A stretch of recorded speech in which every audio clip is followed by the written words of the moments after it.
So material costing का revision शुरू करते हैं। अब है ना मटेरियल कॉस्टिंग सीक्वेंस में, अगर सच में आपको लॉजिक की सीक्वेंस में पढ़ाना हो ना, तो कॉस्ट शीट पहले पढ़ाना चाहिए और उसके बाद पहले मटेरियल पढ़ाना चाहिए। हमने शुरू बेसिक्स ऑफ कॉस्ट और उसके बाद मटेरियल से किया था, बट सच में कॉस्ट शीट पढ़ा देने के बाद उसका सबसे पहला एलिमेंट मटेरियल, वो हम पढ़ाएंगे। अब है ना मटेरियल कॉस्ट आपको एग्जाम में कितना वेटेज करेगा ये चैप्टर, तो मैं बताऊं, आपका जो पहले 40 मार्क का जो ग्रुप है 40 मार्क्स, उसके अंदर कितने चैप्टर है मालूम?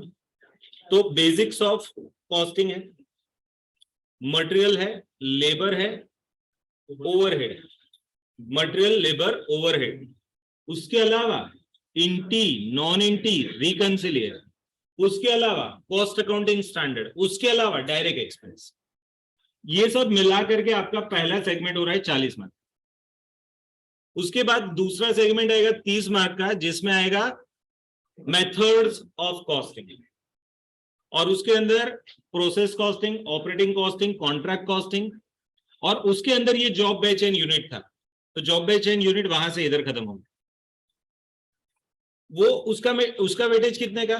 प्रोसेस के साथ जॉइंट प्रोडक्ट बाय प्रोडक्ट आ गया, process, joint product by product, contract, operating and job batch unit, ये सब मिला के, ये 6 चैप्टर का मिला के वेटेज 30 मार्क्स। लास्ट 30 मार्क्स है स्टैंडर्ड, मार्जिनल एंड बजट। सो आप 40 30 30 की रेंज में चल रहे हो। अभी हमने 40 वाला सर्कल पकड़ा है और सेकंड में से हमने जॉब बैच यूनिट पकड़ लिया। अब चलो आगे बढ़ते हैं मटेरियल कॉस्टिंग। अब मटेरियल कॉस्ट क्यों ये चैप्टर सबसे पहले पढ़ना है? इसलिए कि कोई भी प्रोडक्शन इंडस्ट्री में कोई भी कंपनी रही हो, तो प्रोडक्शन इंडस्ट्री में उनका पर्पस क्या होता है? चलो कॉस्टिंग हमारी सिस्टम क्यों बिठाते हैं उधर? एक ही पर्पस उनका होता है कि भाई कुछ भी करके खर्चा कम करें। कॉस्टिंग का साइंटिफिक यूज करेंगे तो हमारा खर्चा कम आएगा। और अगर खर्चा कम करना है तो मेरे को कौन सा खर्चा पहला कम करना? मेरे पास बहुत सारे खर्चे, एलिमेंट वाइज जाऊं तो मटेरियल, लेबर, एक्सपेंस। तो है ना, मैं आपको बताता हूं, सबसे ये साइकोलॉजिकल नियम है कि जो सबसे ज्यादा कॉस्ट कंट्रीब्यूट करता है उसी को आपको सबसे पहले कंट्रोल करना चाहिए। आप समझो कोई डॉक्टर के पास जाओ, आपको 3-4 बीमारी होगी, तो डॉक्टर सबसे पहले फोकस किस पे करेगा? तो सबसे जो क्रिटिकल या क्रूशियल या सबसे ज्यादा जो आपको हार्मफुल है वो बीमारी को पहले कंट्रोल करने का ट्राई करेगा। तो भले उसके लिए कुछ दवाई ऐसा दे देगा जो कुछ दूसरे रोग में साइड इफेक्ट दिखा देगा, बट प्रॉब्लम नहीं है, हम ये फोकस कर रहे हैं। तो ये समझ लो कि आपका फोकस किस पे? सबसे ज्यादा कॉस्ट कंट्रीब्यूटिंग एलिमेंट पे। तो प्रोडक्शन इंडस्ट्री में है ना, कॉस्ट, मटेरियल कॉस्ट का कंट्रीब्यूशन कितना है मालूम है? अराउंड 50%। देखो मैंने ये लिखा है, मटेरियल कॉस्टिंग। मैन्युफैक्चरिंग इंडस्ट्री हो, उसकी फिनिश प्रोडक्ट की जो टोटल कॉस्टिंग है ना, उसमें रफली ऑन एन एवरेज 50% खर्चा मटेरियल का होता है, 30 के आजू बाजू लेबर होता है, एंड बाकी का जो ओवरहेड वगैरह है वो 20% के आजू बाजू। बट कुछ इंडस्ट्री में ओवरहेड बढ़ जाता है लेबर से भी, कुछ इंडस्ट्री में। बट ओवरहेड में ज्यादा खर्चे आपके डेप्रिसिएशन के होते हैं, फिर दूसरे जो कॉमन खर्चे, बराबर। तो हमको सबसे पहले कौन सा खर्चा कंट्रोल करना है भाई? जो सबसे ज्यादा कंट्रीब्यूट करता है, दैट इज मटेरियल कॉस्ट। अब कमाने के जो अलग अलग रास्ते हैं कि भाई क्वांटिटी बढ़ा के हम कमा सकते हैं, दूसरा सेलिंग प्राइस बढ़ा के कमा सकते हैं, और तीसरा कॉस्ट कम करके कमा सकते हैं। उसमें जब कॉम्पिटिटिव युग हो तो आपको खर्चा कम करके ही कमाना पड़ेगा, ठीक है? तो खर्चा कम करना बड़ी प्रायोरिटी है। अब खर्चे कम ही करने हैं तो ये 3 खर्चे हैं, मटेरियल, लेबर, ओवरहेड। तो उसमें मैं सबसे पहले कौन सा? मटेरियल नाम का खर्चा कम करूंगा। चलो अब 2 शब्द है, साथ साथ में समझा ही देता हूं। एक है कॉस्ट रिडक्शन एंड दूसरा है कॉस्ट कंट्रोल। बहुत सारे लोगों को दोनों चीजें सेम लगती है, जैसे अल्टीमेटली तो खर्चे कम ही हो रहे हैं ना। हाँ बात बराबर है, बट प्रिंसिपली बहुत फर्क है, प्रिंसिपली बहुत फर्क है। सपोज आप कोई बाहर कोई दूसरे शहर में रहते हो पढ़ने के लिए, और आपके पापा आपको एटीएम दिया हुआ है आपको, और आप जब भी पैसे की जरूरत होती है पापा को बोलते हैं, पापा वो आपके बैंक अकाउंट में रुपया जमा करा देते हैं, एटीएम से आप विड्रॉ करते हैं, पापा जमा कराते हैं ना, that is one thing. But अब एक बार आपने बोला और पापा के पास पैसे नहीं थे, तो कोई रिश्तेदार को बोल दिया पापा ने, तो वो रिश्तेदार ने जमा करा दिया। अब देखो डिपॉजिट करने का प्रोसेस सेम है, बट उसकी वजह से मैं वो रिश्तेदार को फादर नहीं बोल सकता। आप समझ लो। अब मेरे को यही बताना है कि दोनों में खर्चे तो कम हो रहे हैं, तो दोनों सेम है? नहीं भाई, प्रोसेस सेम होने से वो दोनों चीजें सेम नहीं हो जाती। मैं वही बता रहा हूँ, डिफरेंस समझ लीजिए, बहुत बड़ा फर्क है। कॉस्ट रिडक्शन में आपका पर्पस क्या है मालूम? कुछ भी करके आपका खर्चा कम करना है। अब कुछ भी करके मैं एक शब्द में क्लियरली नोट डाउन कराता हूं आपको कि कॉस्ट रिडक्शन करने में आपको क्वालिटी कम नहीं करनी है, याद रखना। कॉस्ट रिडक्शन में आपको खर्चे कम करने, ये पक्का है। कुछ भी करो, खर्चे के पीछे पड़ जाओ, उसको कम करो बस, बट क्वालिटी रिड्यूस किए बिना। That is cost reduction. Sir cost control क्या होता है? अब मैं एक उदाहरण देता हूं कि सपोज कोई एक डायबिटिक पेशेंट है और अभी एकदम से रिपोर्ट कराया तो 600 डायबिटीज है, तो अब डॉक्टर क्या करेगा? सबसे पहले एफर्ट उसका ये रहेगा, गोलियां देनी है तो गोलियां दो, खाना बंद करवाना है तो वो बंद करवा दो। बट कुछ भी करके ये 600 वाला जो डायबिटीज है उसको कम करके 200-300 या उससे कम में ले आओ। इसको क्या बोलते हैं मालूम? रिडक्शन। 600 से 200 पे लाना। कुछ भी करो भाई उसके लिए, इंसुलिन लगाने लगा दो, जो भी करना है करो, बट कम करो। बराबर? तो कुछ भी कर सकते हो इधर आप, बट आप क्या करोगे? टारगेट आपका वो चीज कम करनी है। अब दूसरा शब्द मैं समझाता हूं, ये हाई डायबिटीज है 600, तब रिडक्शन में जाते हो। बट अगर सपोज कोई बंदा थोड़ा पढ़ा लिखा है, मैं आपको बताऊं, एक उदाहरण हुआ था, अनिल अंबानी, उसका एक लेडी इंटरव्यू ले रही थी बहुत साल पहले, जब धीरूभाई थे। और उस टाइम में ना अनिल अंबानी थोड़े हेल्दी हुआ करते थे, ज्यादा हेल्दी, मीन्स उसका वजन तकरीबन 102-103 किलो के आजू बाजू होता है। हाइट है उनकी तो उस हिसाब से 102-103 किलो। तो एक पत्रकार ने उनको पूछ लिया है कि साहब कैसा धंधा चल रहा है वगैरह वगैरह। फिर एक रफ क्वेश्चन पूछ लिया, ऐसा ही बाउंसर दिया कि साहब जिस हिसाब से आपका हाइट बॉडी है और जिस हिसाब से वर्कलोड है और जहां आप रहते हो बॉम्बे, तो उस हिसाब से सर इतना ज्यादा आपका जो वेट है तो शायद कुछ सालों में आपको डायबिटीज बीपी वगैरह आ जाए, और फिर कंपनी के शेयर होल्डर्स का क्या? ऐसा ही पूछ लिया मस्ती मस्ती में। उसके बाद ये बंदा सच में सीरियस हो गया। ही वॉज एजुकेटेड, है ना, उसने बीएससी प्लस एमबीए किया है। धीरू भाई ने दोनों बच्चों को पढ़ाया, एक इंजीनियर है, मुकेश भाई इंजीनियर प्लस एमबीए है, ये बीएससी प्लस एमबीए है। उसको लगा यार मेरी कंपनी, अगर मैं ही ठीक नहीं रहूंगा तो कंपनी कैसे चली? एजुकेटेड था, उसको कुछ अवेयरनेस आ गई, और फिर उसके बाद उसने क्या किया मालूम? रेगुलरली वो दौड़ रहा है, तब से दौड़ रहा है, आज तक दौड़ रहा है। दिन का वो 10 से 15 किलोमीटर दौड़ता है। और मुंबई की कोई मैराथन नहीं है जिसमें वो दिन के बाद उसने पार्टिसिपेट ना किया, हर जगह। He became a youth icon, no doubt. उसने कुछ एक्सेसिव डेप्थ ली है, उसकी वजह से उसकी सभी कंपनियां अभी फर्चे में गई है। अभी उनके बड़े भाई ने कुछ पैसे दिए तब तो उनकी जेल बची, बाकी तो जेल में जाना पड़ता। बट हेल्थ कॉन्शियसनेस हो गई उनकी। अब है ना, ये कॉस्ट कंट्रोल जैसा है। कॉस्ट कंट्रोल मीन्स कॉन्शियसनेस में से आता है, कोई इमरजेंसी स्थिति नहीं है। आप समझ लो 600 डायबिटीज पहुंच गया और इमरजेंसी आ गई तो आप रिडक्शन में जा रहे हो कि कुछ भी करके कम कर दो। बट अगर मैं फिट हूं, थोड़ा कोई तकलीफ आई नहीं है बट मेरे को लग रहा है कि आएगी, तो अभी से मैं क्या कर रहा हूँ, वो तकलीफ ना है उसका एफोर्ड कर देता हूँ। बस ये कॉस्ट कंट्रोल ऐसा है, चमनप्राश जैसा, है ना, डाबर चमनप्राश। सर खाने से क्या होगा? कुछ ऐसा नहीं, एक्स्ट्रा ऑर्डिनरी हेल्थ भी नहीं बन जाएगी, बट अच्छा रहेगा, दैट्स अ गुड थिंग। तो कंट्रोल ऐसा है। कंट्रोल से क्या होता है मालूम है? खर्चे रेंज में रहते हैं। शब्द सुनो, खर्चे रेंज में रहते हैं, जबकि कॉस्ट कंट्रोल से क्या होता है? खर्चा कम हो जाता है। फर्क है ना दोनों में, रेंज में रहना और कम हो जाना।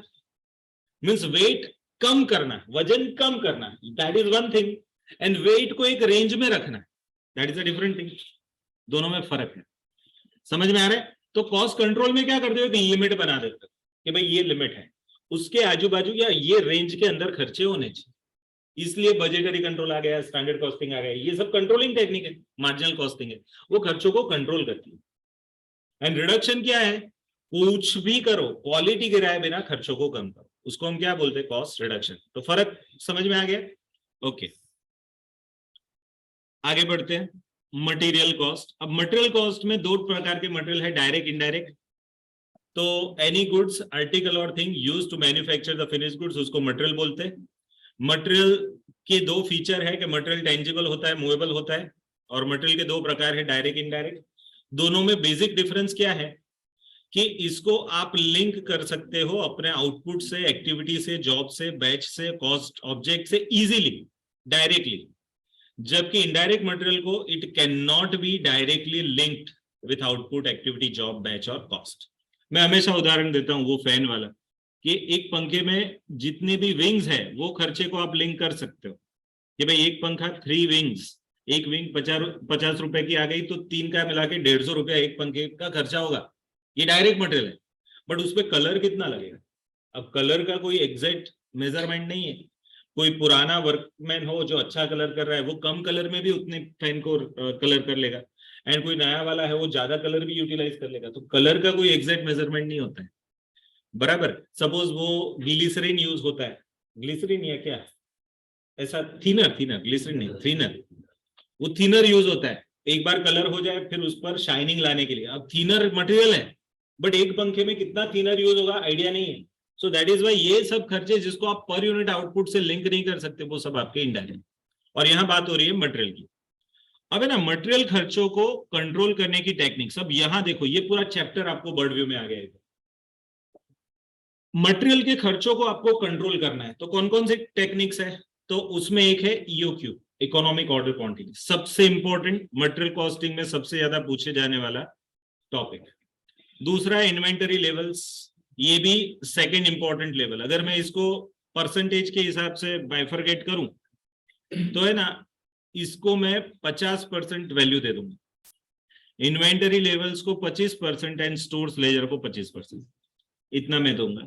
ये आ गया, सपोज आपको ये टर्नओवर रेशियो वाला आ गया तो ये बोनस है, ये पूछते नहीं है, बराबर। इन्वेंटरी टर्नओवर रेशियो, 4 ही प्रैक्टिकल टॉपिक है इसके अंदर, ये पूरे चैप्टर के अंदर, और 5वां मिसलेनियस, बराबर। 4 प्रैक्टिकल टॉपिक में एक ईओक्यू है, वेरियस लेवल्स ऑफ इन्वेंटरी है, स्टोर्स लेजर है, एंड टर्नओवर रेशियो, और लास्ट वाला है मिसलेनियस।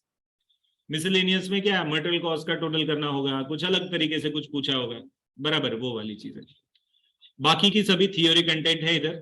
तो चलो अब ये देखो, ये कंट्रोलिंग टेक्निक है, व्हाट इज ईओक्यू समझाने जा रहा हूं, बट उससे पहले कुछ और थियोरी एंड इंपॉर्टेंट टॉपिक्स वो देख लो।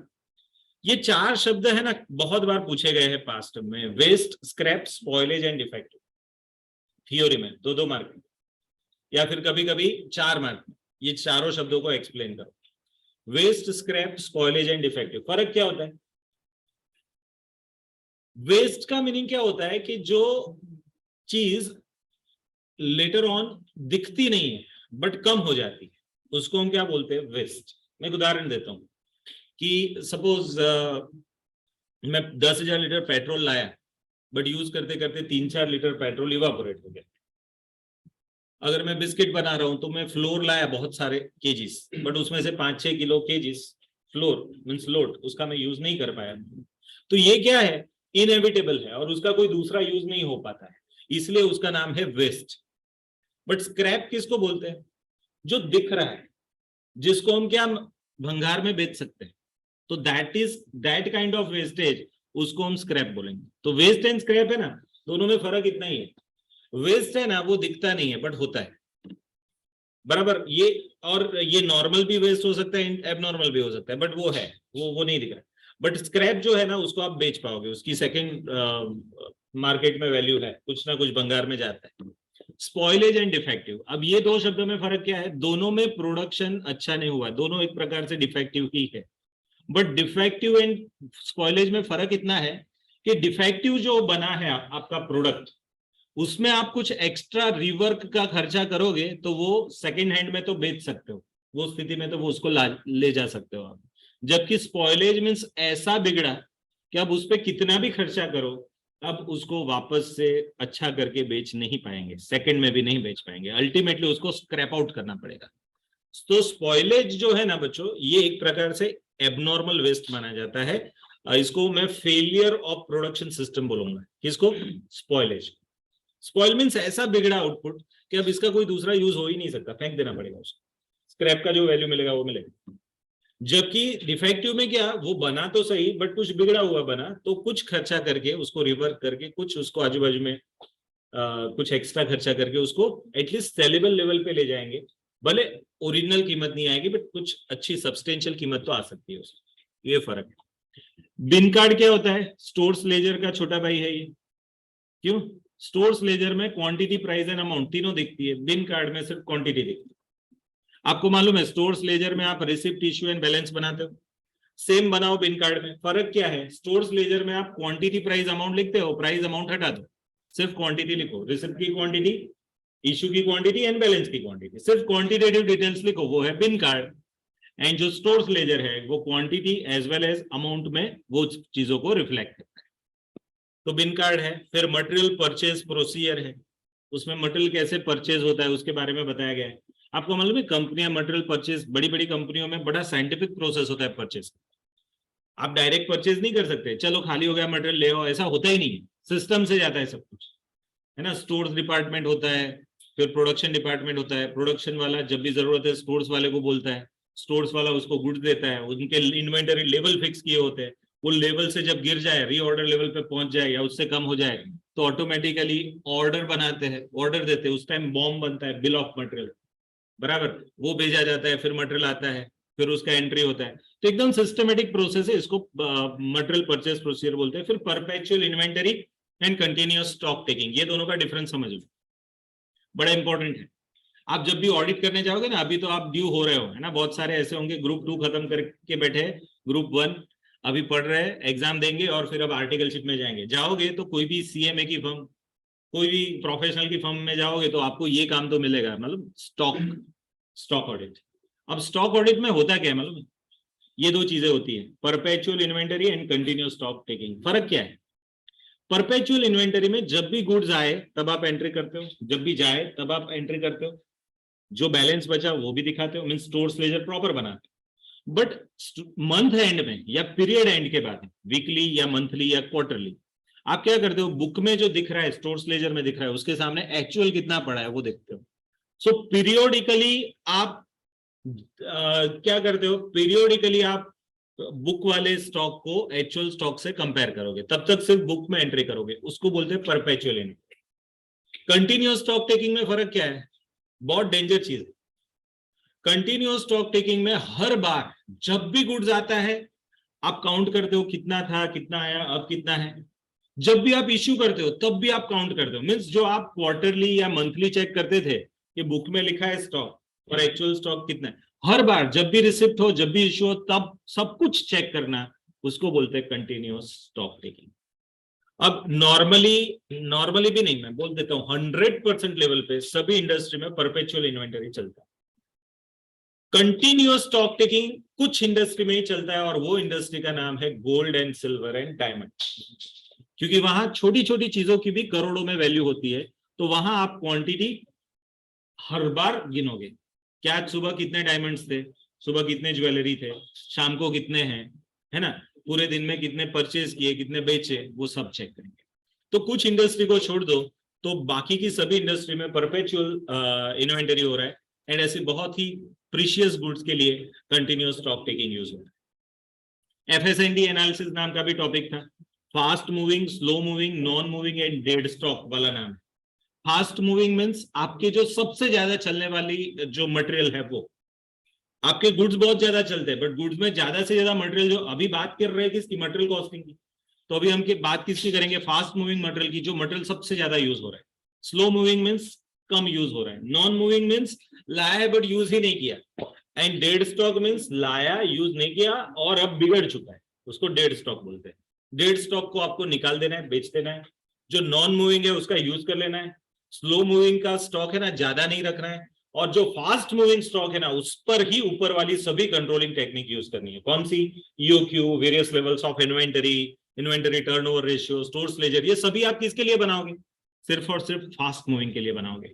Non moving, dead stock and slow moving के लिए वो यूज नहीं करोगे।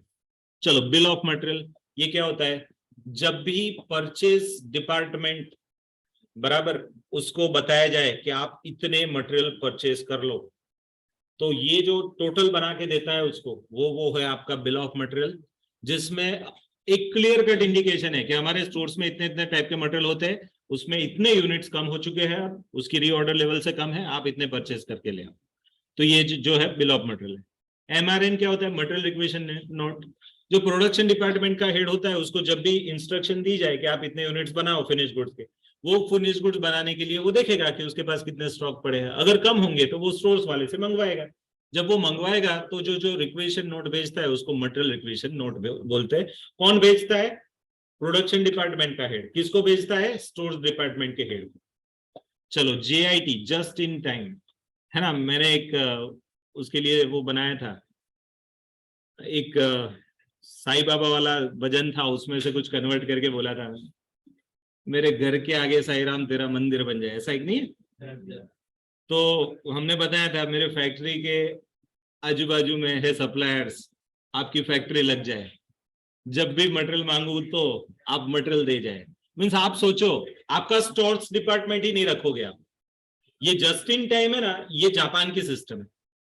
ये लोग क्या करते हैं आपको मालूम है? ये जो GIDC का कंसेप्ट है, Gujarat industrial development corporation, even BIDC, ये जो industrial development corporation, even SEZ, मालूम है ये सब क्यों बने? मालूम? ये कंसेप्ट के बेस पे JIT। वहां जो लोग हैं, जो मेन प्रोडक्शन हो रहा है, उसके जो मेन सप्लायर है ना, वो भी उसके आजू बाजू ही प्रोडक्शन यूनिट खोल देते हैं। जैसे कि हालोल है, हालोल के अंदर सालों पहले एक कंपनी थी जो क्या करते, कार बनाती थी। अब नो डाउट GM शिफ्ट हो गई है पुणे में, बट सालों तक वहां वो GM की फैक्ट्री में गाड़ियां बनती थी। तो वो गाड़ी के जो रॉ मटेरियल के सप्लायर है, उन्होंने उसके आजू बाजू ही अपने प्रोडक्शन आउटलेट लगा दिए थे। अब इससे क्या हो गए, ये लोग क्या करेंगे, एडवांस में एक पूरा ऑर्डर दे देंगे कि भाई पूरे नेक्स्ट 1 साल तक हर रोज इतने इतने यूनिट इतने बजे चाहिए, और वो बंदा उतने यूनिट तुरंत भेज देगा। सो ये बंदे को अपने वहां स्टोर्स डिपार्टमेंट बनाने की जरूरत ही नहीं है। बराबर है, जब भी जरूरत है वो ऑर्डर दे ही रखा है ना। जब प्रोडक्शन चालू करना है ना, उसके आधे घंटे पहले आ जाएगा स्टॉक। तो ये सब सिस्टम है, उसको JIT बोलते हैं, जस्ट इन टाइम। तो यहाँ आपके पूरे मटेरियल के टॉपिक्स को डिस्कस कर लिया। अब एक और है पेरेटो एनालिसिस। पेरेटो एनालिसिस को 80-20 रूल भी बोलते हैं, एंड ABC को 70-20-10 रूल भी बोलते हैं। ये दोनों एक्चुअली, ये ABC है ना, पेरेटो का नेक्स्ट वर्जन है, पेरेटो पुराना वर्जन है। तो पेरेटो एनालिसिस क्या होता है कि कुछ यूनिट्स की क्वांटिटी बहुत ज्यादा होती है बट उसकी वैल्यू कम होती है, एंड कुछ यूनिट्स की क्वांटिटी बहुत कम होती है बट उसकी वैल्यू बहुत ज्यादा होती है। तो ये लोग सजेस्ट करते हैं, पेरेटो एनालिसिस वाले, 80-20 रूल वाले, कि आप इस पे ही फोकस करो। मीन्स टॉप मैनेजमेंट है कंपनी का, उसका फोकस किस में चाहिए? कम से कम क्वांटिटी हो बट ज्यादा से ज्यादा वैल्यू हो, उस पर टॉप मैनेजमेंट फोकस करे। और बाकी के सब मैनेजमेंट बहुत ज्यादा क्वांटिटी है बट उसकी वैल्यू कम है, वहां फोकस करे। तो जिससे क्या, क्रीम आदमी का टाइम क्रीम जगह पे या क्रीम प्रोडक्ट्स पे या क्रीम रॉ मटेरियल पे लगेगा। तो ये 80-20 रूल है। अगर सपोज बहुत ही महंगा रॉ मटेरियल बाय करना हो और जहां अपने पर्सनल कॉन्टेक्ट, पर्सनल स्किल को लगाना हो, मुकेश भाई फोन किसको करेंगे आप सोचो? मुकेश भाई कौन से सप्लायर को फोन करेंगे? जो बहुत महंगा मटेरियल बेचता है, जिसके अंदर मुकेश भाई के कहने से 2-3% भी डिस्काउंट हो गया ना तो करोड़ों में इफेक्ट आ सकती है। तो वहां मुकेश भाई फोन करेंगे। सर मुकेश भाई फोन करते सप्लायर क्यों नहीं? बिजनेस में कोई छोटी बात नहीं है, धीरू भाई खुद करते थे कितनी जगह पे। व्यवहार रखेंगे सभी से अच्छे, साहब यार इतने बल्क में ले रहा हूँ, 2% डिस्काउंट दे दो ना, और है ना, नेक्स्ट 2 साल तक तेरे से ही बाय करूंगा। अब वो सामने वाला खुश हो जाता है, एक बड़ा आदमी उसको फोन करता है ना, तो उसके हिसाब से 2%, बट वो 2% की इम्पैक्ट करोड़ों में आती है। तो that is why it's a Pareto analysis. अब ABC में क्या है, ये जो 2 लेवल मैनेजमेंट है ना, उसको 3 लेवल में बांट दिया। यहाँ क्या था, एक था टॉप मैनेजमेंट एंड दूसरा अदर था 80-20 वाले में। तो 80% वैल्यू एंड 20% क्वांटिटी, और ये लोग 20% वैल्यू एंड 80% क्वांटिटी को मैनेज करते थे। कहाँ? पेरेटो में। जबकि ABC में उल्टा है। ABC में वो क्या करेंगे, A management, B management, C management. Value में ये 70 है बट क्वांटिटी में लेस देन 10 है। यहाँ वैल्यू 20%, क्वांटिटी भी अराउंड 20%, एंड यहाँ वैल्यू 10% बट क्वांटिटी अराउंड 70%। तो ये जो सबसे ज्यादा वैल्यू एंड सबसे कम क्वांटिटी वाले गुड्स है, उस पर ध्यान कौन रखेगा? Top level of management, A level of management. जो मॉडरेट क्वांटिटी है और मॉडरेट वैल्यू, उसका ध्यान कौन रखेगा? Middle level of management. And जो सबसे कम वैल्यू है बट सबसे ज्यादा क्वांटिटी है उसका ध्यान कौन रखेगा? वो बॉटम लेवल ऑफ मैनेजमेंट। तो ये जब मैनेजमेंट के लेवल एक्सटेंड हुए ना उसके बाद ये एबीसी का इमर्जेंस हुआ, तब तक एबीसी नहीं था। ठीक है, तो it is extended part of Pareto. तो अब हमारे ये 4 टॉपिक डिस्कस कर ले तो हमारा ये चैप्टर खत्म। कौन से 4? EOQ, inventory levels, inventory turnover ratio and stores ledger. अब उसके अंदर सबसे पहले इकोनॉमिक ऑर्डर क्वांटिटी वाला कंसेप्ट देखते हैं। अब है ना, यहां ध्यान क्या रखना है, कुछ सम्स में आपको फिनिश गुड दे देंगे एंड रॉ मटेरियल भी देंगे। अब है ना, बहुत सारे कंफ्यूज हो जाते हैं। EOQ means what? Order quantity. And order किसका होता है? Raw material. हम ऑर्डर करते, तो ये जो ईओक्यू का कंसेप्ट रॉ मटेरियल पे लगना है, जबकि ईबीक्यू, इकोनॉमिक बैच क्वांटिटी, उसमें कितना बनाना है, how much quantity to produce, वहां प्रोडक्शन की बात होती है, तो वो फिनिश गुड्स की बात है। तो ईबीक्यू में कितनी क्वांटिटी बनाने की, दैट इज एक साथ में कितने यूनिट बनाऊंगा, वहां फिनिश गुड्स का कंसेप्ट। और यहां किसका कंसेप्ट है? रॉ मटेरियल का। अब फर्क है दोनों में। मैं जब बजटरी कंट्रोल समझाता हूं ना तो पूरी सीक्वेंस समझाता हूं कि भाई सबसे पहले हम सेल्स बजट बनाते, सेल्स पर से फिर प्रोडक्शन बनाते, ये दोनों बजट फिनिश गुड्स के होते हैं। एंड फिर ये प्रोडक्शन बजट को इनपुट आउटपुट रेशियो से लिंक करो, तब आपको raw material required to be consumed आता है ना। तो वो परचेज बजट लास्ट में आता है, बराबर। वो मैं बजटरी कंट्रोल में वापस से आपको समझा दूंगा, बट अभी आप समझ लो कि यहाँ बात जब मैं ईओक्यू की कर रहा हूं तो रॉ मटेरियल की बात कर, फिनिश गुड्स की बात नहीं कर रहा हूँ। बट फिनिश गुड्स का इधर यूज आएगा, क्योंकि बहुत सारे सम्स में डिमांड दे देते हैं। अब हम डिमांड को क्या मान लेते हैं? अब डिमांड हमेशा फिनिश गुड्स की होती है, रॉ मटेरियल की नहीं होती, याद रखें। डिमांड फिनिश गुड्स की होती है और रिक्वायरमेंट रॉ मटेरियल की। तो हमको क्या करना होता है? रिक्वायरमेंट या कंजम्पशन रॉ मटेरियल का और डिमांड फिनिश गुड्स की। अब कोई सब में आपको दिया है कि सपोज 40,000 फिनिश गुड्स की डिमांड है, 40,000 केजी, बट 1 केजी बनाने के लिए 2.5 केजी रॉ मटेरियल चाहिए। 1 केजी फिनिश गुड्स बनाने के लिए 2.5 केजी रॉ मटेरियल चाहिए। अब ऐसा इनपुट आउटपुट का लिंक बोल दिया है और 40,000 एनुअल डिमांड दे दी, तो अब ए क्या होगा? इकोनॉमिक ऑर्डर क्वांटिटी में फॉर्मूला है under root of 2AO upon C. तो ये ए का मीनिंग क्या होता है? तो ए का मीनिंग बहुत सारे बोलते हैं एनुअल डिमांड, गलत है। वो ईबीक्यू में मीनिंग है, ईबीक्यू में एनुअल डिमांड है। ए का मीनिंग है एनुअल कंजम्पशन। अगर ईओक्यू की बात करें तो ए का मीनिंग है एनुअल कंजम्पशन और कंजम्पशन का मीनिंग है रॉ मटेरियल। अब देखो 40,000 केजी फिनिश गुड चाहिए, 1 केजी फिनिश गुड बनाने के लिए 2.5 केजी रॉ मटेरियल चाहिए, तो 40,000 बनाने के लिए कितना चाहिए? 1 लाख। तो 1 लाख जो है ना वो मेरा ए हो गया। Are you getting? तो जब भी आपको इनपुट आउटपुट रेशियो दे जाए ना, तब ये कंसेप्ट जबरदस्त इंपॉर्टेंस ले लेते हैं। बट बहुत सारे सम्स में सपोज ऐसा इनपुट आउटपुट रेशियो नहीं देते, तो वहां डिमांड जो दी है, सपोज 40,000 की डिमांड है ऐसा बोला और इनपुट आउटपुट रेशियो कुछ नहीं बोला, तो फिर बाय डिफॉल्ट हमको एज्यूम करना है इनपुट आउटपुट रेशियो 1:1 है। क्या है? 1:1। इससे क्या होगा?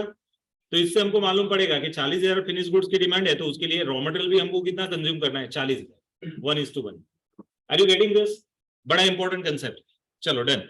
तो देखो ईओक्यू, देखो मैंने लेफ्ट साइड पे लिखा है demand in finish goods and consumption is of raw material.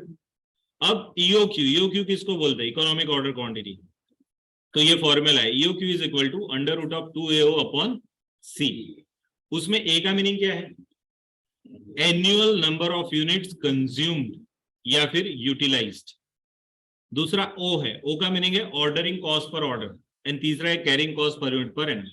अब है ना, बेसिकली कंसेप्ट क्या है ये समझाता हूं। तो EOQ means it is that quantity to be ordered each time so that our annual ordering cost and annual carrying cost are minimum and same. ठीक है, minimum and same. तो इकोनॉमिक ऑर्डर क्वांटिटी मीन्स ऐसी quantity, इतनी quantity जो हर बार आप order करोगे, जब भी आप ऑर्डर करोगे बाय करने का, तब इतनी ही क्वांटिटी ऑर्डर करोगे, जिससे क्या होगा? so as to minimize your annual ordering cost and annual carrying cost. अब हमको समझना पड़ेगा ये दोनों खर्चों के बारे में कि what is annual ordering cost and what is annual carrying cost. तो जब भी आप ऑर्डर देते हो तो हर एक ऑर्डर देने का एक खर्चा होता है जिसको हम ऑर्डरिंग कॉस्ट बोलते हैं। कैसे ये खर्चा ढूंढा जाता है? तो आइडियली है ना, मैं बताऊं, ये खर्चा एक एस्टिमेट है। ये सच में ये खर्चा आपको हर बार होता नहीं, बट एक एस्टिमेट है, मैं बता रहा हूँ कैसे होता है। सपोज हमारी कंपनी का एक परचेज डिपार्टमेंट, पूरे साल का परचेज डिपार्टमेंट का पिछले साल का खर्चा 10 लाख हुआ, और ये परचेज डिपार्टमेंट ने पूरे साल में मिला के सपोज उन्होंने कुछ 1000 ऑर्डर किए, 1000 बार ऑर्डर किए, मटेरियल अलग अलग मटेरियल के मिला के 1000 ऑर्डर किए, तो 10 लाख मैंने परचेज डिपार्टमेंट के पीछे खर्चा, और वो सभी ने परचेज वालों ने 1000 ऑर्डर किए, तो 10 लाख डिवाइडेड बाय 1000 कितना आता है 1000। तो अब इसका मीनिंग ये मेरा ऑर्डरिंग कॉस्ट पर ऑर्डर आ गया 1000 रुपए। नॉर्मली हमको ये फिगर हर सब में दे देते हैं, आपको कोई सब में ढूंढने की जरूरत नहीं होगी, बट ये कैसे ढूंढी जाती है सर, पर ऑर्डर ये कैसे ढूंढा आपने, तो पास्ट का बेस लेके मैं करूंगा कि पास्ट में मेरे को 10 लाख का खर्चा हुआ और पूरे प्रोडक्शन परचेज डिपार्टमेंट ने 1000 ऑर्डर दिए, तो पर ऑर्डर कितना खर्चा हुआ ये। Are you getting this? तो this is annual ordering cost. अब है ना ये एनुअल ऑर्डरिंग कॉस्ट है ना, जितने ऑर्डर्स बढ़ते हैं, अब ये तो मैंने बेस ले लिया पिछले साल, अब इस साल सपोज मैंने 1200 ऑर्डर दे दिए, तो मैं ऑर्डरिंग के कॉस्ट के नाम पे कितना लिखूंगा 1200 इंटू 1000, क्योंकि पिछले साल का वो जो 1000 है मेरे को दे दिया है पहले से, तो 1200 इंटू 1000 12 लाख। ऑर्डर्स बढ़ गए तो ये खर्चा बढ़ गया। चलो इस साल हमने कम ऑर्डर दिए 800 दिए, तो 800 इंटू 1000 8 लाख हो गए। तो जैसे ऑर्डर्स बढ़ते ये खर्चा बढ़ता है, जैसे ऑर्डर्स कम होते हैं ये खर्चा कम होता है, बराबर। तो ये ऑर्डरिंग कॉस्ट। दूसरा एक खर्चा है कैरिंग कॉस्ट। अब चलो by the way annual ordering cost कैसे आती है, तो annual number of orders made multiplied by ordering cost per order. Ordering cost per order पहले से आपने कैलकुलेट करके रखी होती है, आपको सम में दे दिया जाता है। ऑर्डर्स आप ढूंढ सकते हो, but ordering cost per order आपको सम में दे के रखा होता है। चलो दूसरा कैरिंग कॉस्ट। कैरिंग कॉस्ट क्या होता है, एक बार रॉ मटेरियल परचेज कर लिया हमारे पास आ गया, फिर उसको स्टोर करना पड़ेगा ना, वो स्टोर करने का खर्चा उसको हम क्या बोलेंगे कैरिंग कॉस्ट।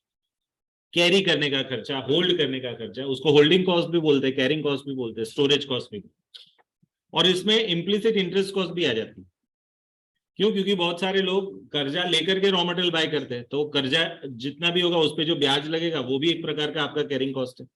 वो मटेरियल जब तक मटेरियल फॉर्म में पड़ा रहेगा, जब तक फिनिश गुड्स में कन्वर्ट होके वो बिक नहीं जाता और जब तक उसके पैसे नहीं आ जाते, तब तक आपका रुपया उसमें इन्वेस्टेड रहता है। हमारी वर्किंग कैपिटल की भाषा में इसको क्या बोलते हैं मालूम? Amount invested in purchase of raw material. जब तक वो रॉ मटेरियल आपका फिनिश गुड्स नहीं बन जाता और बिकता नहीं, और बिकने के बाद क्रेडिट पीरियड देने के बाद रुपया वापस नहीं आता, सेल्स में से रिकवरी नहीं आ जाती, तब तक ये आपका रुपया ब्लॉक हो जाता है, बराबर। तो इसको हम क्या बोलते हैं कैरिंग कॉस्ट। अब कैरिंग कॉस्ट कैसे ढूंढी जाती है, तो इसकी फॉर्मूला है ऑन एन एवरेज आपके पास कितने यूनिट कैरी होते हैं, ऑन एन एवरेज। मीन्स आपको क्या करना है, एक तो ओपनिंग लेना है, दूसरा क्लोजिंग लेना है, डिवाइडेड बाय 2 करके एवरेज ढूंढना है, बराबर। ऐसा करके आप क्वांटिटी का ऑर्डर ढूंढो। मीन्स सपोज आज मैंने ऑर्डर किया और 5000 यूनिट मेरे पास आ गए, तो that is my opening quantity. फिर क्या, तो हर रोज कंज्यूम करता रहता हूं, पहले दिन 100 कंज्यूम किया, दूसरे दिन 200, ऐसा करके कंज्यूम करता करता रहूंगा, तो मेरे को स्टोर कितने करने होंगे, हर बार वो स्टोर्स की क्वांटिटी कम हो जाएगी। पहले दिन मैंने 5000 यूनिट स्टोर किए थे, दूसरे दिन सपोज 4800 स्टोर किए क्योंकि 200 यूज कर लिए, तीसरे दिन सपोज 4300 यूज किए, क्यों बाकी के 300 400 यूज हो गए। तो जैसे जैसे आप यूज करते रहते हो, कंज्यूम करते रहते हो, आपकी कैरिंग कॉस्ट कम हो जाती है। क्यों? क्योंकि आपके number of units to be stored कम हो जाते हैं।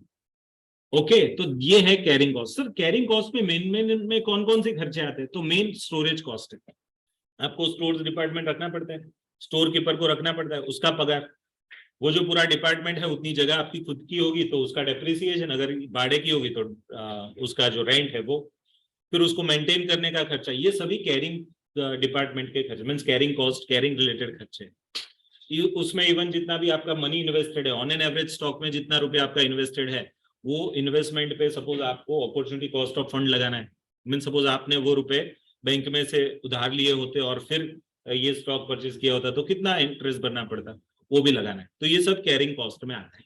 ठीक है, सो कैरिंग कॉस्ट। अब हमारी ये दो कॉस्ट कैसी होनी चाहिए, मिनिमम होनी चाहिए एंड क्या होनी चाहिए, सेम होनी चाहिए। उस वो क्वांटिटी को हम क्या बोलते हैं, economic order quantity. So now I am speaking the definition. Economic order quantity is that quantity to be ordered each time so that our annual ordering cost and annual carrying cost are minimum and the same.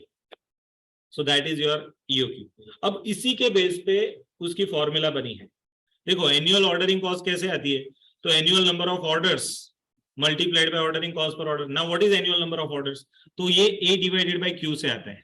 Suppose annually मेरे को 12 lakh unit चाहिए, input output ratio को consider करके 12 lakh unit चाहिए, और हर बार मैं suppose 1 lakh unit order करता हूं, जब भी ऑर्डर करूं 1 लाख यूनिट, तो मेरे को एनुअल नंबर ऑफ ऑर्डर्स कितने लगाने पड़ेंगे, 12, एंड मल्टीप्लाइड बाय जो भी हमारी ऑर्डरिंग कॉस्ट होगी पर ऑर्डर, उसको मल्टीप्लाइड कर दूंगा. तो what is annual number of orders, it is A divided by Q.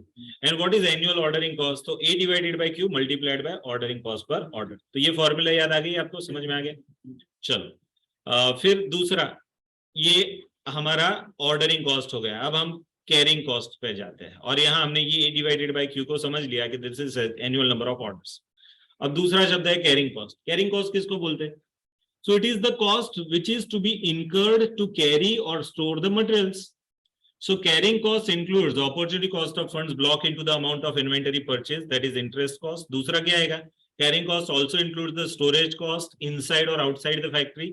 अब खुद का स्टोरेज है तो स्टोर्स डिपार्टमेंट होता है, आउटसाइड वाला स्टोरेज है तो उसको वेयरहाउस बोलते हैं, तो वेयरहाउस में रखने का खर्चा. तो ये हमारा कैरिंग कॉस्ट है. अब एनुअल कैरिंग कॉस्ट कैसे आती है, तो जितनी क्वांटिटी आप ऑर्डर करोगे, सपोज आपने 5000 क्वांटिटी ऑर्डर की इस बार, तो 5000 डिवाइडेड बाय 2 करूंगा तो एवरेज क्वांटिटी आ जाएगी 2500. तो ये 2500 यूनिट को कैरी करने का खर्चा. सर आपने ये एवरेज क्यों कर लिया, आप समझ लो लॉजिक है उसके पीछे. जब चलो यहां मैंने वो लॉजिक समझाने का प्रयत्न किया है कि सपोज आज मैंने 0th डे पे 50 यूनिट लाके रखा है, तो पहले दिन के एंड तक 10 यूनिट कंज्यूम हो जाते हैं, तो पहले दिन मेरे को कितने यूनिट स्टोर करने पड़ेंगे, 40 ओनली. उसके बाद दूसरे दिन और 10 यूनिट कंज्यूम हो जाएंगे, तो अब तो 30 यूनिट ही स्टोर करने पड़ेंगे, फिर 20 यूनिट, फिर 10 यूनिट, और 5वें दिन में तो कुछ स्टोर करने की जरूरत नहीं है, वो 10 यूनिट जो बचे थे वो यूज हो जाएंगे.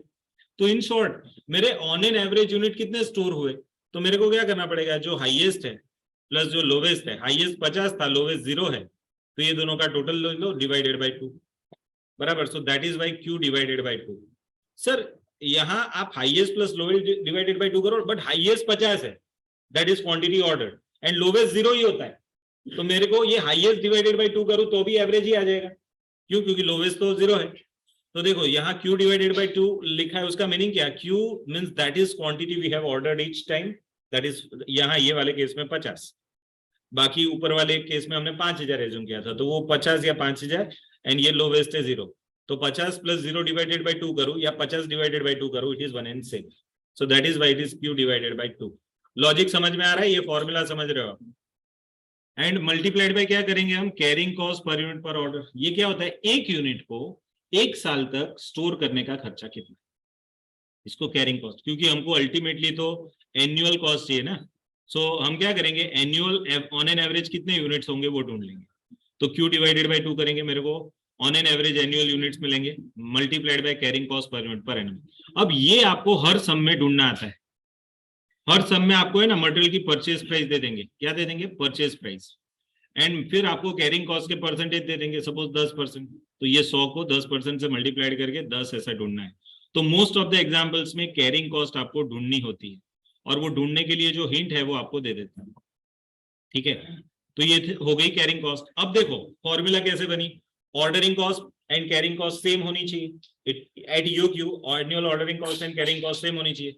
एनुअल ऑर्डरिंग कॉस्ट की फॉर्मूला क्या है, तो A divided by Q multiplied by O. Annual carrying cost की फॉर्मूला क्या है, Q divided by 2 multiplied by C. फिर मल्टीप्लाइड कर दो ये दोनों को, AO डिवाइडेड बाय Q, यहाँ QC डिवाइडेड बाय 2, 2 इधर ले आओ, 2AO, Q उधर ले आओ, Q स्क्वायर C इधर ले आओ, 2AO divided by C is equal to Q square. अकेला Q रखना है तो दोनों साइड पे अंडर रूट करना पड़ेगा, तो यहाँ Q निकल जाएगा, मीन्स ये एक स्क्वायर निकल जाएगा, और यहाँ ये अंडर रूट आ जाएगा. तो this Q is nothing but under root 2 of 2AO upon C. समझ में आ गया ये फॉर्मूला. अब इसके बेस पे ही इकोनॉमिक बैच क्वांटिटी की भी फॉर्मूला बनती है. यहाँ फर्क क्या है, ये कैरिंग कॉस्ट सेम है, but instead of ordering cost EOQ में क्या आता है मालूम है, setup cost. Setup cost means क्या है कि हर बार आप कितने यूनिट एक साथ बनाओगे उसको सेटअप बोलते. मीन सपोज एक सेटअप आपका 10,000 यूनिट का है, अब पूरे साल आपको सपोज 1 लाख यूनिट बनाने हैं और हर बार आप 10,000 यूनिट का सेटअप लगाते हो, तो आपको कितने सेटअप लगाने पड़ेंगे? 10 बार। तो 10 would be the annual number of setups. हम नहीं एनुअल नंबर ऑफ ऑर्डर्स ढूंढते थे ए डिवाइडेड बाय क्यू करके। यहाँ ए डिवाइडेड बाय क्यू में ए का मीनिंग है एनुअल डिमांड एंड क्यू का मीनिंग है कि क्वांटिटी फॉर सेटअप। तो that is how it comes to 10 setups. तो 10 सेटअप करने पड़े। हर सेटअप करने का जो खर्चा है उसको सेटअप कॉस्ट बोलते हैं। तो instead of this ordering cost आपको क्वेश्चन में क्या दे देंगे? एस दे देंगे, setup cost per setup. Sir ये सेटअप कॉस्ट पर सेटअप कैसे आती है? तो वो लोग क्या करते हैं, पिछले साल जितना सेटअप कॉस्ट हुआ वो लिखेंगे, फिर पिछले साल के नंबर ऑफ सेटअप से उसको डिवाइड करेंगे और आपको सेटअप कॉस्ट पर सेटअप ढूंढ के दे देंगे। अब नॉर्मली वो आपको दे देते हैं, बट कैसे देते हैं वो मैंने आपको बताया। तो चलो, इंस्टेड ऑफ ऑर्डरिंग कॉस्ट वो सेटअप हो जाएगा, तो यहाँ A divided by Q multiplied by O की जगह एस हो जाएगा। सेम लॉजिक है, और यहाँ फॉर्मूला क्या बनेगी? Instead of O S O के फॉर्मूला बनेगी। ठीक है, तो दोनों फॉर्मूला का डिराइवेशन मैंने समझा दिया आपको। चलो अब आगे बढ़ते हैं। अब इसके अंदर कुछ और कंसेप्ट जुड़े हैं, ये दो कंसेप्ट। एक कंसेप्ट है time gap between two orders. Means आपने अभी एक ऑर्डर दिया और दूसरा ऑर्डर दिया, तो दोनों के बीच में टाइम कितना होगा? तो आपको जवाब टाइम में चाहिए। इसका जवाब क्या आएगा? Time. Time can be express in terms of days, in terms of week, in terms of month, in terms of quarters. तो मैं क्या करूंगा, न्यूमरेटर में पहले तो ये डेज या वीक या क्वार्टर या मंथ लिख दूंगा, डिवाइडेड बाय क्या लिखूंगा? Annual number of orders. अब सपोज पूरे साल में 10 ऑर्डर हुए और आपको देखना है कि मेरे को एक ऑर्डर और दूसरे ऑर्डर के बीच में कितना टाइम हुआ। अब ये टाइम आपको दिन में चाहिए, डेज में। तो पूरे साल के दिन कितने? 365।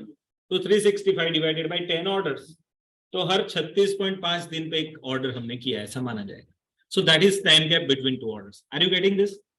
एंड लास्ट है annual amount of ordering cost and carrying cost. ये गजब फॉर्मूला है। ये लास्ट डे रिवीजन में एक सम आएगा, मैंने बताया होगा जब भी मटेरियल पढ़ाया है। तो उसमें एक सम है जिसमें ए नहीं दिया, उसमें 4,000 रुपया annual ordering cost and carrying cost दिए। तो हमको क्या फॉर्मूला यूज करनी है? Annual ordering cost plus carrying cost, उसकी ये फॉर्मूला है under root of 2a O upon C लिखते थे ना, अपॉन वाला हटा दो, मल्टीप्लाइड कर दो और ये फॉर्मूला रखो। सो that is your annual ordering cost and carrying cost. Mean suppose आपका ऑर्डरिंग कॉस्ट 5,000 आ रहा है, कैरिंग कॉस्ट 5,000 आ रहा है एट ईओ क्यू, तो ये टोटल 10,000 आएगा। This 10,000 is equal to under root of 2a o and c। अब है ना, एक सम है जिसमें c दे दिया है, o दे दिया है और ये 10,000 दे दिया है, बट a नहीं दिया है। तो हमको a ढूंढना है, ये फॉर्मूला लगा के, और जवाब 4,000 आता है। ठीक है, सो बड़ा इंटरेस्टिंग सवाल है। आप मेरे पैम्पलेट में से वो चीज को कंफर्म कीजिएगा, बड़ा इंटरेस्टिंग। ओके, तो आपको ये ईओक्यू के सम्स, ठीक है, तो सबसे इंपॉर्टेंट टॉपिक आपका ईओक्यू है और ईओक्यू के ये सम्स है। चलो डन। दूसरा क्या है? Inventory turnover ratio. सिंपल सा सम है। इसमें करना क्या होता है मालूम? आपको रॉ मटेरियल कंज्यूम निकाल देना है। और रॉ मटेरियल कंज्यूम कैसे आता है? तो opening plus purchase minus closing. ये आपको चाहिए रुपीज में। हाँ, ये आपको रुपीज में ढूंढना है। तो आपको रॉ मटेरियल कंज्यूम रुपीज में ढूंढ लो। फिर क्या करो, उसको एवरेज रॉ मटेरियल के स्टॉक से डिवाइड करो। एवरेज रॉ मटेरियल का स्टॉक कैसे आएगा? ओपनिंग रॉ मटेरियल का stock plus closing raw material का स्टॉक डिवाइडेड बाय 2। ऐसा करके आपको एवरेज स्टॉक आएगा। ये रेशियो क्या बता रहा है मालूम? कि आपका जो एवरेज स्टॉक है ना, वो आपके कंजम्पशन में से कितनी बार रोटेट होता है। मीन्स आपने पूरे साल में सपोज 12 लाख का रॉ मटेरियल कंज्यूम किया और आपका एवरेज स्टॉक 1 लाख आता है, तो उसका मीनिंग वो जो एवरेज स्टॉक 1 लाख है, आपने पूरे साल में आपके कंजम्पशन में से 12 बार उसको रिपीट किया, रोटेट किया। अब ये रेशियो कैसा होना चाहिए? ज्यादा होना चाहिए, कम होना चाहिए? तो ज्यादा होना चाहिए, बट रीजनेबली हायर। सर ज्यादा मीन्स कितना? 10, 12, 15, 25, 5,000? कितना? इतना ज्यादा नहीं, रीजनेबली हायर। तो देखो यहाँ मैंने लिखा है रीजनेबली हायर द बेटर। तो देखो, it means how many time average stock can be turned over from raw material consume. ठीक है, हार्डली इसका कोई सम आएगा, बट आए तो you can able to follow this formula. अब नेक्स्ट फॉर्मूला है वेरियस लेवल्स ऑफ इन्वेंटरी। इसमें क्या आता है? वेरियस लेवल्स ऑफ इन्वेंटरी बड़ा सिंपल है। 5 लेवल है। एक है रीऑर्डर लेवल, फिर दूसरा है मैक्सिमम लेवल, फिर है मिनिमम लेवल, फिर है एवरेज लेवल एंड लास्ट है डेंजर लेवल। शुरुआत कहां से करने की? कोई भी सम हो लेवल्स ऑफ इन्वेंटरी का, शुरुआत है ना रीऑर्डर लेवल से होती है। And reorder level conservatism follow करके बनाए। उसमें क्या सोचते हैं, पहले एक कंसेप्ट है लीड टाइम। लीड टाइम क्या होता है, the time gap between the date of on which you place the order and the date on which you receive the goods. Mean suppose आज 1 तारीख को आपने ऑर्डर दिया और 10 तारीख को आपको गुड्स मिलता है, तो 1 से 10 का जो डिफरेंस है 10 दिन, वो 10 दिन को आप लीड टाइम बोलोगे। अब ये लीड टाइम कभी 10 दिन होगा, कभी 8 दिन होगा, कभी 15 होगा, कभी 20 होगा, कभी 3 होगा, 4 होगा। तो आप क्या करोगे मालूम है, एक maximum lead time means latest कौन सा हुआ था वो ढूंढोगे, एक शॉर्टेस्ट लीड टाइम ढूंढोगे एंड फिर एवरेज निकालोगे, maximum divided by maximum plus minimum divided by 2। तो आपको 3 प्रकार के टाइम्स दिए जाते हैं जिसको लीड टाइम बोलते हैं। अब ये लीड टाइम आपको बहुत सारे सम्स में लीड शब्द ही नहीं लिखते, टाइम ऐसा लिखते हैं, मैक्सिमम मिनिमम एंड एवरेज। फिर दूसरा शब्द है कंजम्पशन। कंजम्पशन को यूसेज भी बोलते हैं बहुत सारे समय। मींस ऑन एन एवरेज आप एक दिन में कितना मटेरियल यूज करते हो, ऑन एन एवरेज आप एक दिन में हाईएस्ट कितना यूज करते हो, लोवेस्ट कितना यूज करते हो और एवरेज कितना यूज करते हो, उसको कंजम्पशन बोलते हैं। अब ये कंजर्वेटिज्म का कंसेप्ट है, बुरा से बुरा सोचो कि हाईएस्ट से हाईएस्ट कंजम्पशन हो बराबर हर रोज, एंड हाईएस्ट से हाईएस्ट लीड टाइम हो। मीन सपोज 20 दिन लेटेस्ट लगता है, सबसे लेट 20 दिन के बाद मटेरियल आया है, और daily consumption suppose 100 is the highest, 75 is the average and 50 is the minimum consumption. तो मैं क्या करूंगा, 20 दिन तक लेट आया ऐसा सोचूंगा एंड मल्टीप्लाइड बाय वो हाईएस्ट कंजम्पशन 100।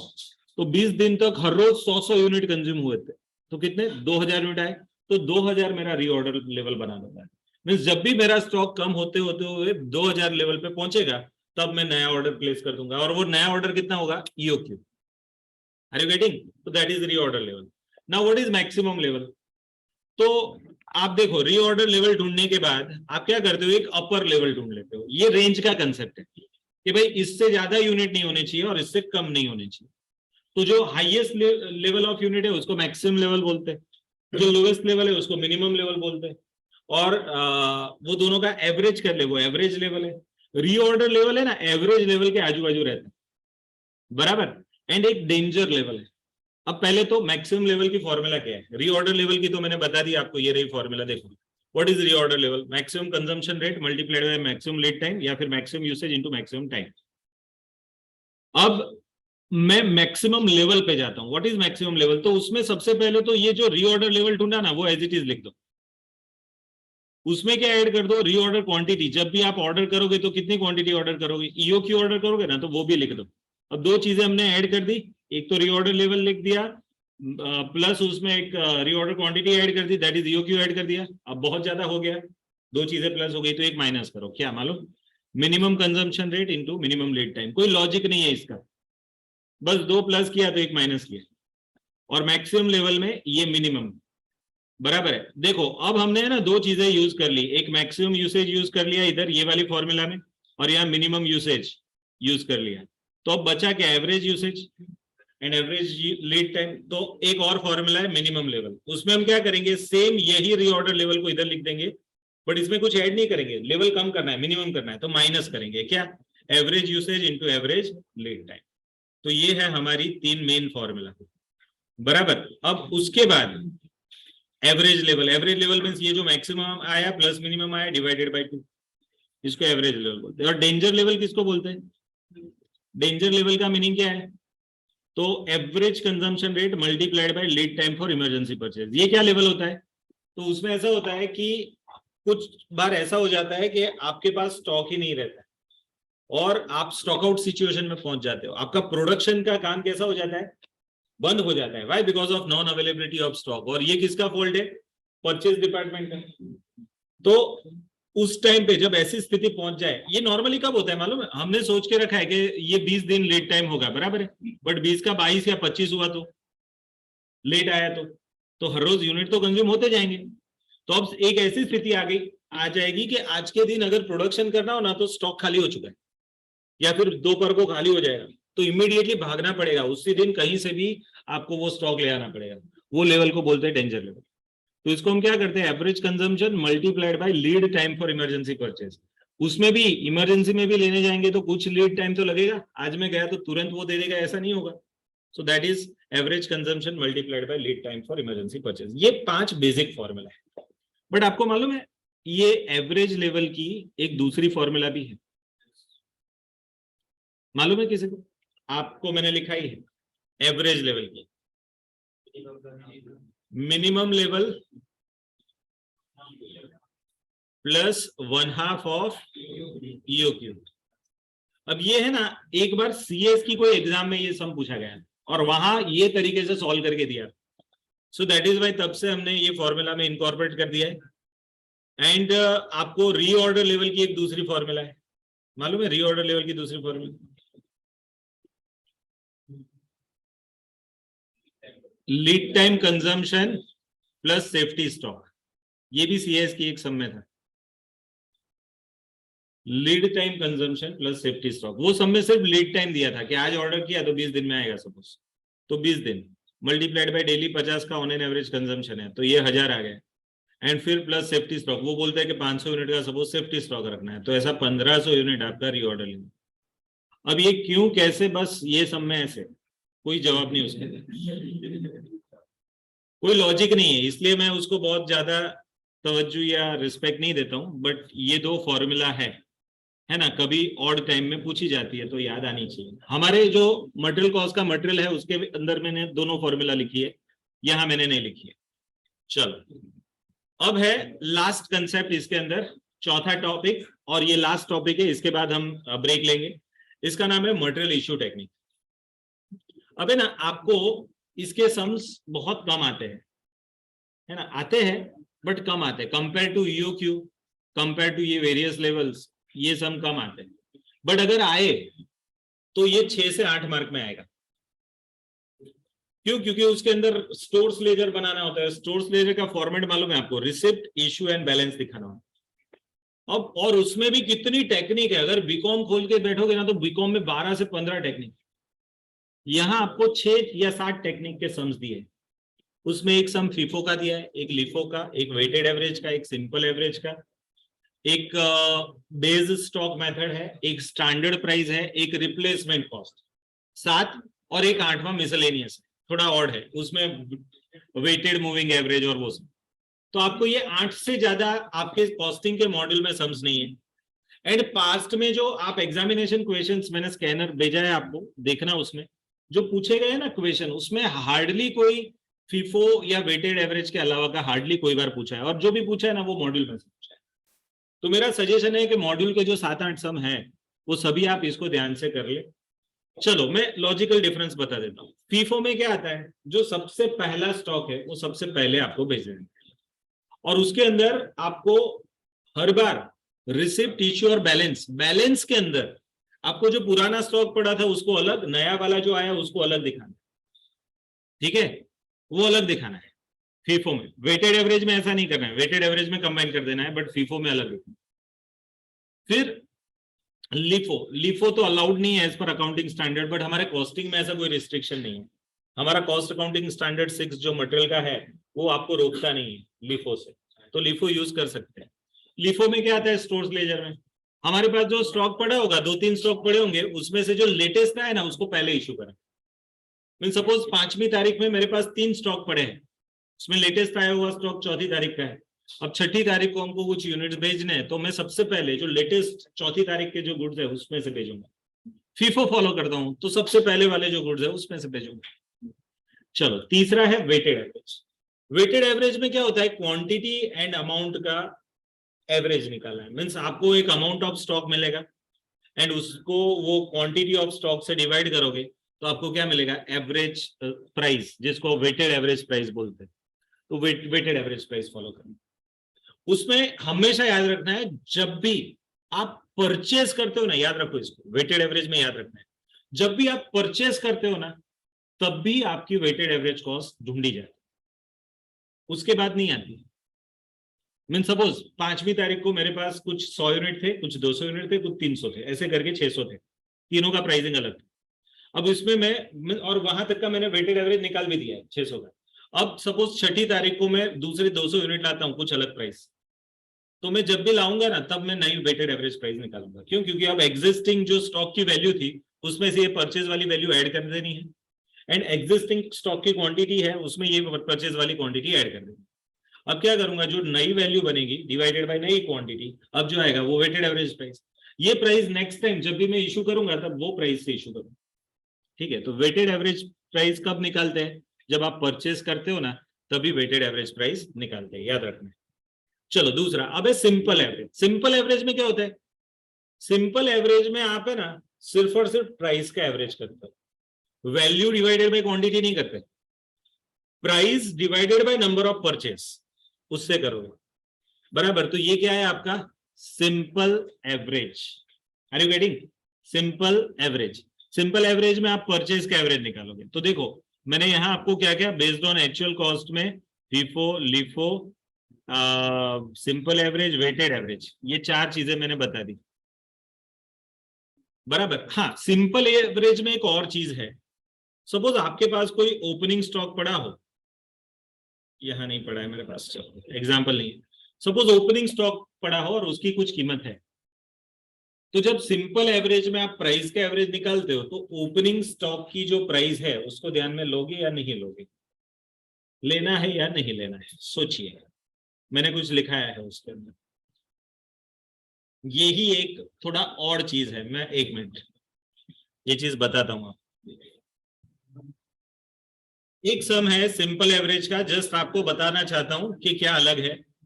देखो आपके पास कुछ पहली तारीख को आपने परचेज किया था, यहाँ तो कोई प्रॉब्लम नहीं है क्योंकि पहली तारीख से, बट ओपनिंग का होता तो क्या होता? तो यहाँ आपको है ना प्राइजेस लेनी है और उसमें भी माइंड में फीफो रखना है बैकग्राउंड में, मैंने ऐसा बोला था। इवन बेस स्टॉक में भी माइंड में बैकग्राउंड में फीफो रखना है। और यहाँ शायद मैंने कुछ लिखाया है, नहीं नहीं है मेरे पास इधर, एक मिनट।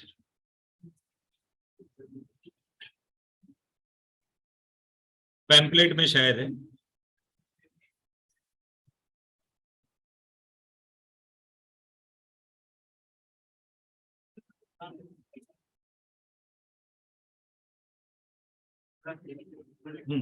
हाँ, वो जो I just want to show you, कुछ लोगों के पास ये चीजें पड़ी होगी, कुछ लोगों के पास नहीं पड़ा होगा, तो आप जरा देख लो क्या लिखा है। देखो, मटेरियल इश्यू टेक्निक्स,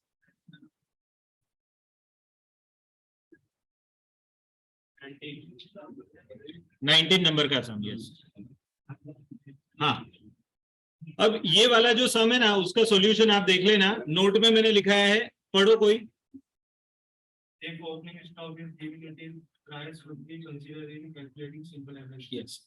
स्टॉक लिखा हो तो उसकी प्राइस आपको ध्यान में लेनी है। अब मैं आपको बता रहा हूं क्यों लेनी है।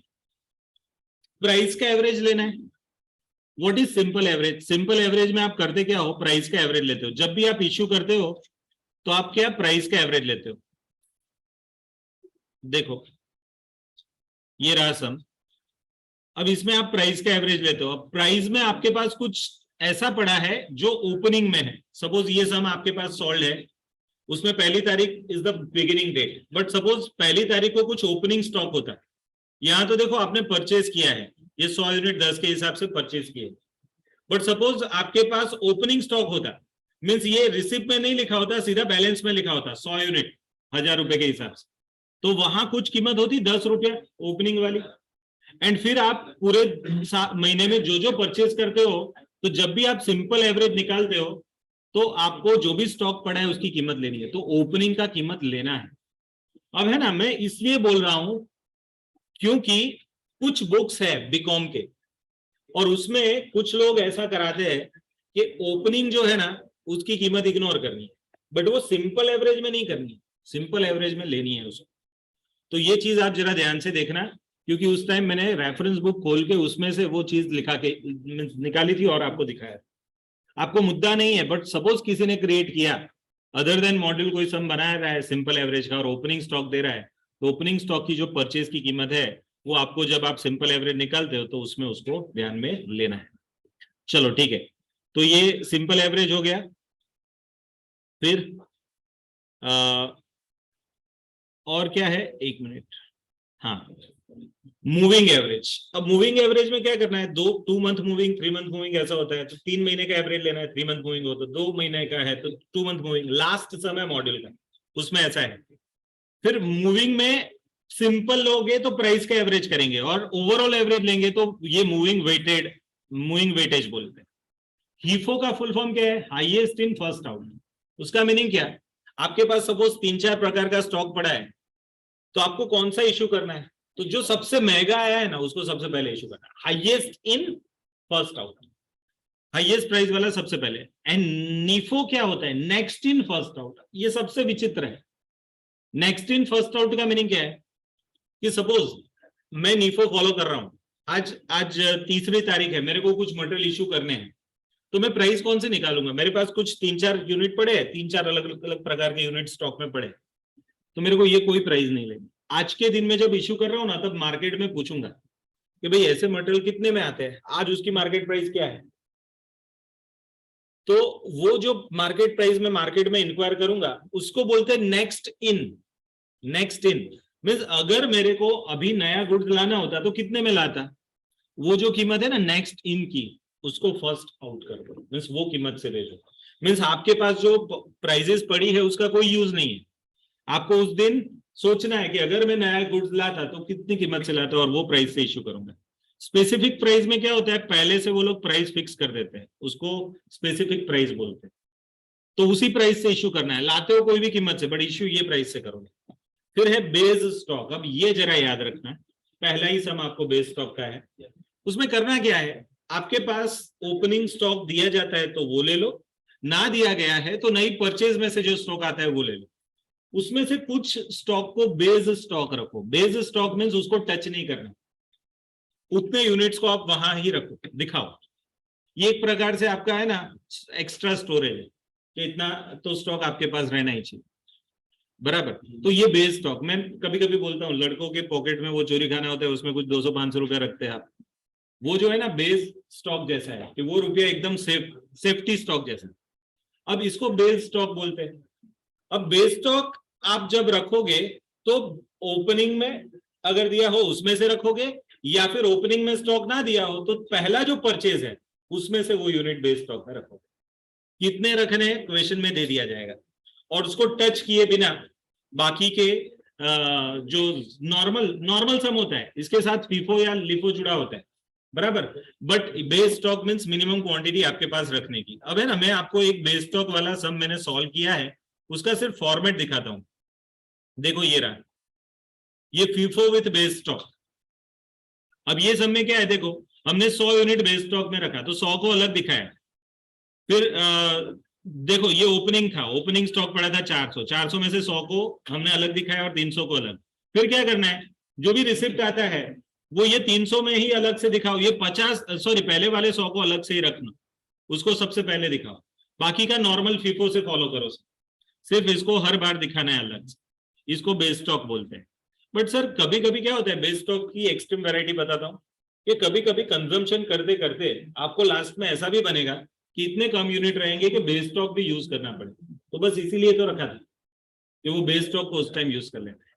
फिर जब भी नया लाओ वापस से जो नया लाओ उसमें से उतने यूनिट का बेस स्टॉक बना दो, और जो नया लाओ उसकी जो प्राइस है वो बेस प्राइस रख दो, ठीक है। तो this is the base stock method. तो यहाँ आपको जो पूछी जाने वाली वेराइटीज है वो यहाँ खत्म हो जाती है। फीफो हमने LIFO, simple average, weighted average, moving average, base stock ये सब देख लिया, स्पेसिफिक प्राइस देख लिया। अब एक लास्ट प्राइस है स्टैंडर्ड प्राइस में। स्टैंडर्ड प्राइस वाला एक सम है हमारे मॉड्यूल में, और उसमें ना ओपनिंग स्टॉक दिया है कि सपोज 10 यूनिट 100 की कीमत से, एंड फिर उन्होंने बोला है कि 20 रुपए का कुछ प्राइस वेरिएंस है एडवर्स। याद रखो जब भी स्टैंडर्ड प्राइस मेथड यूज आती है ना, वो एडवर्स प्राइस वेरिएंस को आप ओपनिंग स्टॉक की वैल्यू में ऐड कर दो, फिर उसको ओपनिंग स्टॉक की क्वांटिटी से डिवाइड कर दो। अब जो आता है ना वो इन्फ्लेटेड प्राइस आएगा, बराबर। आप क्या करो, वो कीमत से फिर क्या करना, इश्यू करना। तो that is the standard price. Standard price and specific price same type का है। स्पेसिफिक प्राइस में पहले से स्पेसिफिक प्राइस दे देते हैं, स्टैंडर्ड प्राइस में हमको स्टैंडर्ड प्राइस ऐसे ढूंढ लेंगे, या तो सब में दे देंगे या तो ऐसा ओपनिंग स्टॉक प्लस कुछ वेरिएंस दे देंगे, उसको एडजस्ट करके हमको ढूंढनी है। एक सम है उसका, वो फॉलो कर देना। फिर ये रिप्लेसमेंट प्राइस, अब ये क्या है, ये एक लास्ट सम रिप्लेसमेंट प्राइस का भी दिया है, उसमें वो लोग बोल देते हैं कि ये कीमत से आप रिप्लेस करो, तो आपको जो कीमत देंगे वही कीमत आपको ले लेनी है। सपोज आपको रिप्लेसमेंट दिया है कि इस टाइम आप रिप्लेस करना मीन्स क्या, कोई दूसरा जो है उसकी जगह नया ले आना, तो किस कीमत से आप रिप्लेस करोगे वो आपको सम में दे देंगे। उसका भी एक सम है मेरे पास, मैं रिप्लेसमेंट प्राइस का भी वो दिखा देता हूं आपको, देखो सोल्ड किया है, कौन सा नंबर का है, हाँ ये रहा, देखो रिप्लेसमेंट प्राइस। इसमें ध्यान क्या रखना है आपको, देखो ये 4.2, 4.4, 4.6, 4.8 ये रिप्लेसमेंट प्राइस है इश्यू के टाइम की, और वो आपको दे दी होगी, एग्जाम्पल में ही दे दी होगी, जिस दिन आप इश्यू करोगे ना उस दिन का रिप्लेसमेंट प्राइस मींस वो स्टॉक उस दिन में परचेज करता है तो कितने में आता है, तो ये 4.2, तो उसको रिप्लेसमेंट बोलते हैं। तो ये सम में दे देंगे आप, ठीक है। तो यहाँ आपका मटेरियल कॉस्ट का रिवीजन कंप्लीट होता है।